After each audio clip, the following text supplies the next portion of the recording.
Thank you all for being here. Today we'll be discussing I Am Malala. So to give a little bit of background on the book and who Malala is, Malala was a big advocate for women's education and human rights. And her dad also influenced her ideas on education. Malala's purpose in writing the book was to empower women and be an advocate for women's rights and emphasize the importance of education. And one of her big things in the book is to speak out against ignorance, because she wants people to realize what is important in the world and have a good understanding of what's going on. And she also stresses the importance of using your words to promote change instead of violence. So we're here today with MSA. Can you guys go around and say your names and what grade you're in? I'm Yashal, I'm a junior. I'm Sahira, I'm a junior. I'm Afifa, I'm a junior. Okay, so one of our biggest goals in this podcast is to break down any barriers and get rid of any ignorance. And we also really want to focus on I Am Malala. Obviously, Malala's situation is like the extreme of the situation. So we're not trying to say like, do you guys relate to the Malala situation? Like, have you been? And that's not what we're saying. We're saying more of a, how can we connect Malala's story in a healthy way to like your guys' lives? So now we're not trying to assume that you guys are gonna have the same experiences as her. So our first question is, have any of you read I Am Malala? I read it last year for AP Human. I have not. I don't. Are any of you familiar with Malala's story at all? Yes, I do. Yeah, familiar with it. Okay. Is female equality important to you? Definitely. Why? Because I feel like the same thing we always learn in history classes, like it makes no sense that we're like treated different because of our gender. We should have the same exact rights, and especially for education in this case. What do you guys think? What does education mean to you? Like, what role does it play in your life? I think it's like a very important tool that helps us get ready for like the real life. We learn a bunch of skills, not only with the knowledge, and we act on it in the real world. And I feel like nowadays, like, it's something that defines who you are. Like, if you hear someone going, like, oh yeah, I'm going to Northwestern, like, that's so good. But if someone's like, oh, I'm going to COD, that's, like, not good, but Yeah. that shouldn't really be the case. Yeah, it's sort of like, I don't know, there's so much pressure to be like, I don't know. Like, there's so much, like, People just kind of, like, like make a judgment about you based on, like, do you have education or not, or, like, where you go to school. Do you guys feel like your parents do that to you at all? Or like other parents do that? Because I know like when we told people that my brother was going to COD, they were like, oh, okay. Like they didn't really see it as such of an important school as like Northwestern, like you said. One of my family friends, actually, she's doing 2 years in COD, and then she's going to transfer for her 3rd and 4th year.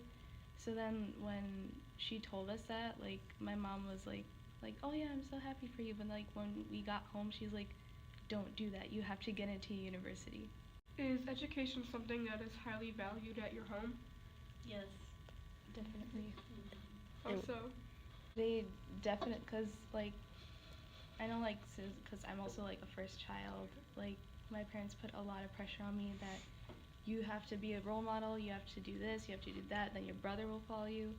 And it's just, I feel like, I don't know about like other like cultures, I guess, but I know like for brown people, like it's like kind of a stereotype now that like, Yeah. oh yeah, you're supposed to be smart. Like brown parents are really strict about education, and it's starting to become true. It is true that they're very strict about it, but like the way I see it is that my parents immigrated here just so that I could get better opportunities, especially in education. And I even moved from Canada to America just because the high schools have better education. Like, we don't even have AP classes in Canada. And so here I've been introduced to so many more opportunities, and I'm not gonna like waste it. And I wanna fulfill my parents' dreams. So that's pretty much why they push me so hard. And it is a personal motive. I wanna make them proud of me, and I wanna make it all worth it, all their struggles. My parents like they come here for like our education, so because like they think like in America like we have the better opportunity for the education. What are some of the rules of Islam? Like, Pertaining to it's like you know how in the book and in life girls are seen as less than they're not. Like, how is that like pertaining to it? Kind of confusing question, I know. I actually asked my mom once because like I wasn't really sure because she's told me before that like women are like respected in Islam, and I was like, how? I don't really see it.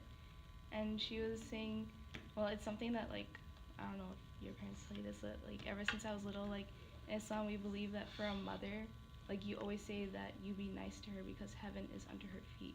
Like it's just a saying that we have. yeah, all the things with like marriage and hijab and stuff is actually like not true at all, because if you actually learn more about it, women are respected like very highly in Islam. If, like when it was, we were, yeah, no, this is like, it's like a graphic story though. You know how before like very long ago, before Islam came, like the girls when they were born they were buried like right when they were born, because like they were seen as a disgrace and they just wanted a son. They were buried alive as a baby, but then like when Islam came, they were taught that like no, women are supposed to be seen equal. She definitely touches on that in the book. Yeah, it's definitely not seen like the woman is subordinate to the man. Like we have equal roles. How do you guys think that that's changed to be something like that? Or do you think that's something that's always been like that? It's just people get this bias of a standpoint of like, oh, like in that culture, like girls are devalued. It's probably because still like even now my mom like my mom and a lot of my family, they're housewives, and it's just it's like culture or like education, or and it's actually both, that they weren't able to get a job like I'm trying to get. And so because they have domestic tasks, they're just seen like that, you know, that traditional, she cooks and then she cleans, and she's treated worse than the man, and she's like oppressed, but she's not oppressed at all really. For me, like personally, I guess it's kind of different because like my family is greatly dominated by girls. Like we have like not a lot of guys. So then like my mom always told me how like my grandpa he wanted his daughters, like there were four of them. He wanted like each of them to get a good education. So now my aunt, she's still a teacher at a university, and my other aunt, she's teaching like at a nursery. And like because my mom and my other aunt, like they got married at a young age, they weren't able to get that education, but he still let that opportunity for them, like even though it didn't really work out for them. Anything you want to say? I want to say like so in my family like my mom like really focuses on me because like I'm the middle child, and then like she say like if you get like a good education, so like your sister will follow you, and then like if you do good, she can do good. And I know it's different because I agree with what Yasho said. My mom got married at 19, and right after she got married, she moved to Canada, and so she didn't get. I'm pretty sure she doesn't have a degree, and so I'm really trying to, you know, go in a different path and like make her proud. kind of. Like with my mom, like she got engaged when she was 16. That's how we are, which is crazy. And so like, even though like my grandpa like he wanted her to get education, I don't know why, but it's a whole family story. But like, she wanted to get that education too, but she was kind of forced to get married, which I think it's like a culture thing, like in Pakistan mostly, like, or not even Pakistan, like all the Middle Eastern countries where women get married at a young age. So I feel like that influence kind of just affected her, and like because of that, like she had like the highest test scores in the universities, which is super hard over there. And I feel like because of just that social standard that we have or that we've created, um, she just missed her chance. Like she didn't get a master's like she wanted to. And that's like what a lot of you, it's like the popular belief that, oh, they're just pushed into marriage, which is true back home. But like now that we're here, we have like so much more choice. But even in Islam, you have all the choice, and you could say no to anyone, and you have all the choice for marriage. Like you're not oppressed at all. If it's not really religion, if you are, it's probably your family and culture, which all is somewhat different. Yeah, and like as Yashel say, like in our culture, like sometimes like the people think like, oh, the girl is like 18 or like 22, so like now like she has to get married. So like my grandma, she like married at like 16 years old, and like she didn't like finish her whole education even, but then she like forced to get married. So like some people like think that like if the girls like married early, so like they have the better like life like that. Yeah, and I think in Malala's mom, she wasn't educated either. Yeah. Or she like had a little bit, but I don't think she never finished school either. What is it like being a Muslim in America? Because I feel like it's probably different, you know, like from it is like back in Pakistan. But I don't know, what are your experiences here? Well, I can't really compare it to Pakistan because I don't Never know. have. I Yeah. can only really tell you my experiences here. And for the most part, obviously, it's like much better than Malala. I'm not nowhere close to her situation. But you know, obviously, there's always going to be some level of, you know, you feel like you're a little secluded sometimes. I know sometimes when there's like a bombing somewhere and you know it's like thrown upon is Muslims, I don't know, somehow it always comes back to us. And then I go on Twitter. I have Twitter and I go there to laugh.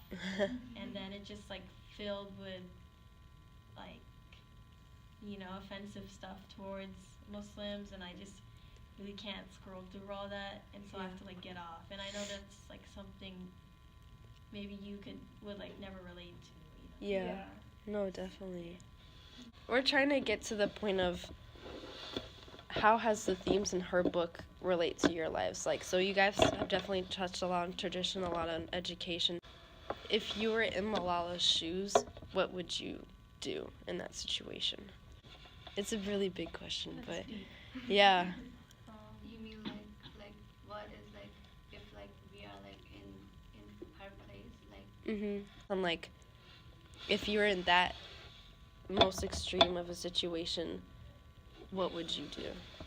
I think because they live in such a different like culture. Like Islam is like the religion, but there's a lot of different countries, so we have different cultures. So like living in a culture where girls don't really get the chance to get an education, I feel like it would push me to want it more, because obviously if you aren't able to get something, you kind of want it like really badly, like how she does.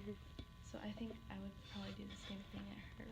Because like here you have the education, Yeah, so it's like we kind of take it for granted here, but then when you think about her story, she had to really like literally fight for her life. yeah. Anything you guys want to say? No, I would agree with you actually. Yeah. How has being Muslim in America shaped you as a person? Question. I want to know. I know I can't relate to like than it is for me Mhm. because everyone just assumes I'm Indian. Same. Yeah. So like for me, I don't think like it's really that different because like before I didn't like do that job, but like now like I'm doing it, but I don't think like it's like a big difference for like wear it, and I don't know like about what like the people think like about me, but like it's not like affecting me like to wear this, so I don't like really care about the people like the like what are they like talking about me, but I don't think like it's gonna like affect my like life or like that, so I just like keep wearing it.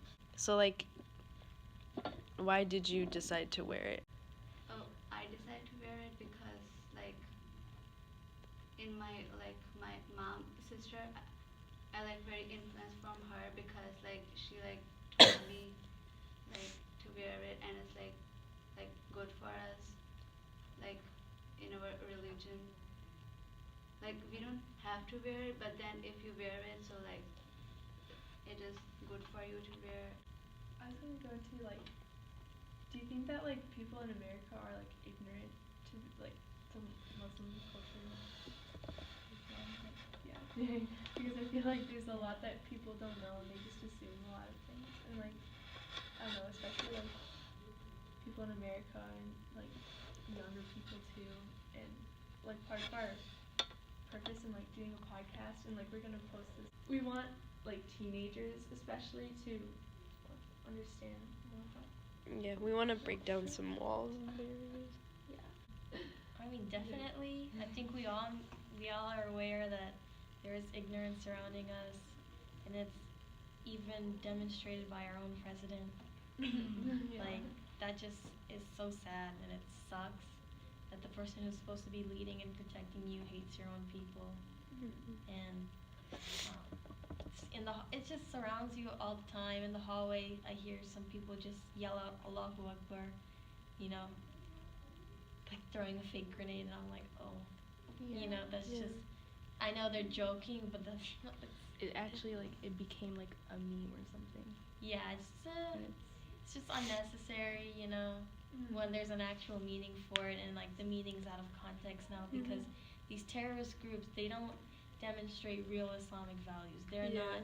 I wouldn't even consider them Muslim. They just Yeah. do. You know, they made this picture for us, and now like we get the short end of it. one thing that really irks me is like on the news you hear like, oh, like Muslim terrorists like killed like 50 people or something, when really like the people who are doing it, they just call themselves Muslim. If you actually like read about Islam, it's the word Islam literally means peace. Like what they're doing is nowhere near what we follow. And yeah.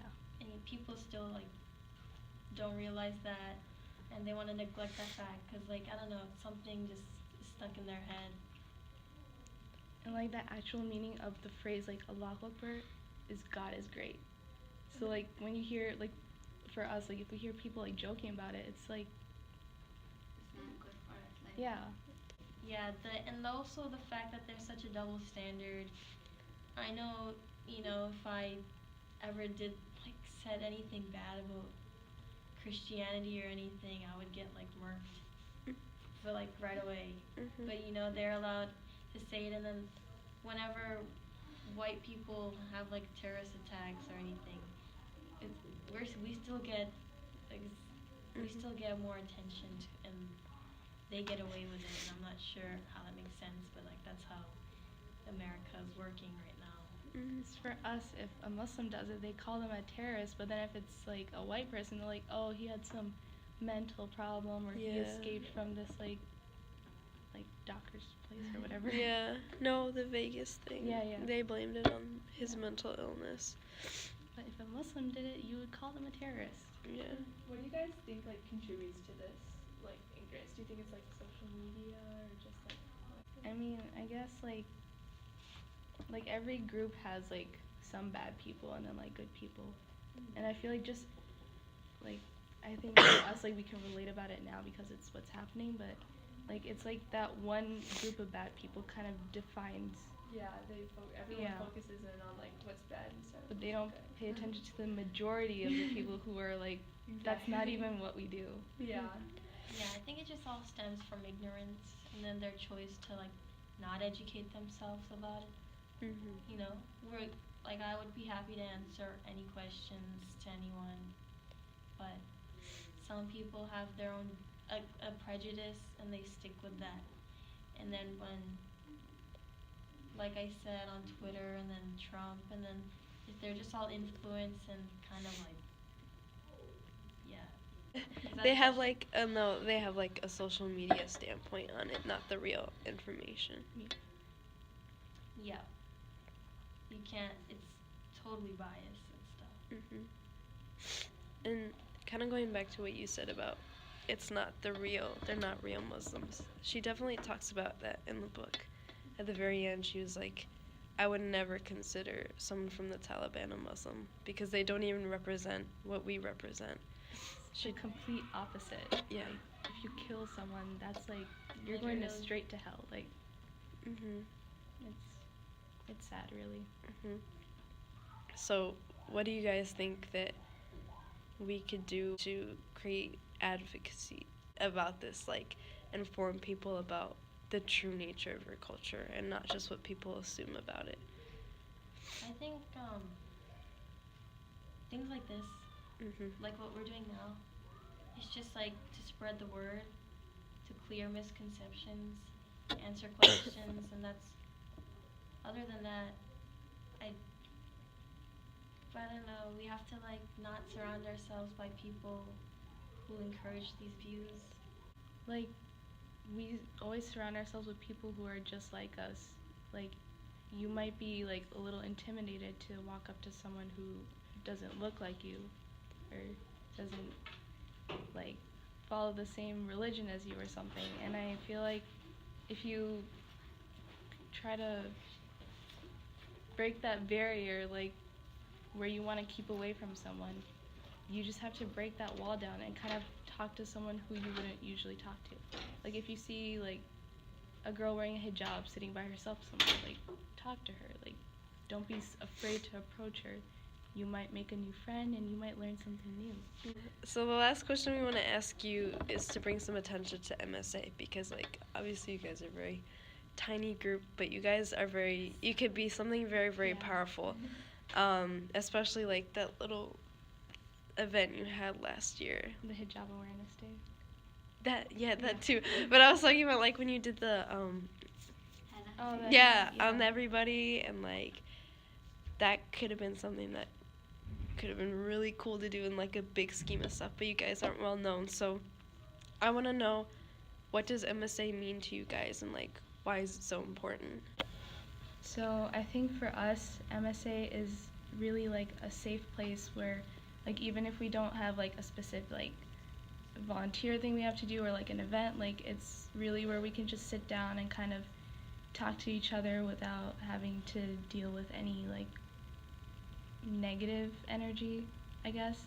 And like Miss Williams, she's really good about that where even though she's not Muslim, like she still tries her best to relate to us. Like she wants to get to know us.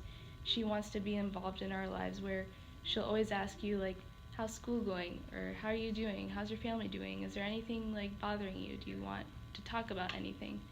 And I think because of that she gets a lot of credit for this club because she kind of established it where MSA is just a safe zone where we can talk to each other freely. Like I joined this club because like I think like being a part of like MSA, so like I do have like we have a safe environment here and like a Muslim like the people like we like it doesn't mean like if you are like not Muslim so like you cannot be a part of MSA, so like everyone can like the part of MSA like the people from other religion we can just do here, we just like talk about like our like day, like how's your day going, and then even like sometimes we have like the field trip where we go like for our fun.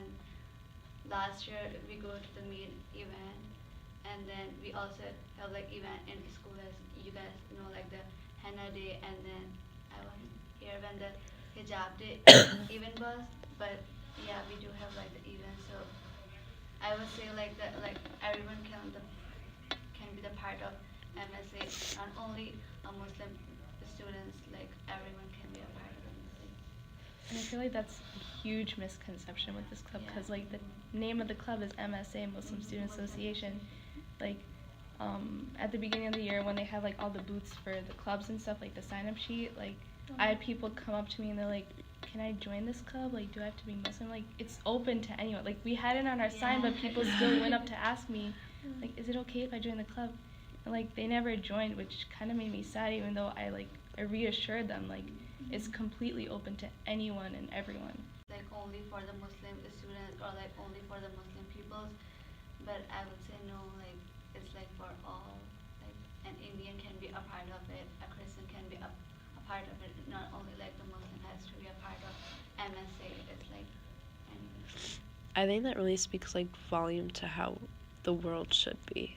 Like that we shouldn't make these assumptions that, you know, this race has to be with this race or this religion has to be with this religion. You guys are really doing something very powerful where you're not being like, oh no, you're not Muslim, you can't come, you know, be with this club. Like, you guys are really doing something very powerful where you're like, yeah, we're Muslim Students Association, but we're open to anyone who's willing to come and just be a part of this group, even if they're not. And you guys are being very open right now, so we really appreciate your time that you've taken out of your day to come join us and talk about this. Thanks for agreeing to this. Yeah. We're happy to do it. So, nice. yeah. So the teacher who does this is Miss Williams. Yes. And when do you guys meet? We meet every other Friday at 2:45 in H105. Nice. Every other Friday. Please join us. 2:45, H105. Yeah. And like you guys said, anyone can come and join you guys. And even that one time that I was with you guys, it was a good time. And Miss Williams was really nice and very open about it. Try to be very welcoming. Yes. We don't want to make yes, it like, it's sad. Like, every single year we tell people, like, anyone can join, but they just don't listen. Mhm. So I'm telling you guys, like, come to a meeting, actually see what we do and talk about. Mhm. Yeah, people. I dare you. Yeah, people like have to understand the others and get to know each other. Mhm. You know, it's like a big, it's an important part of Yeah. understanding like the world around you.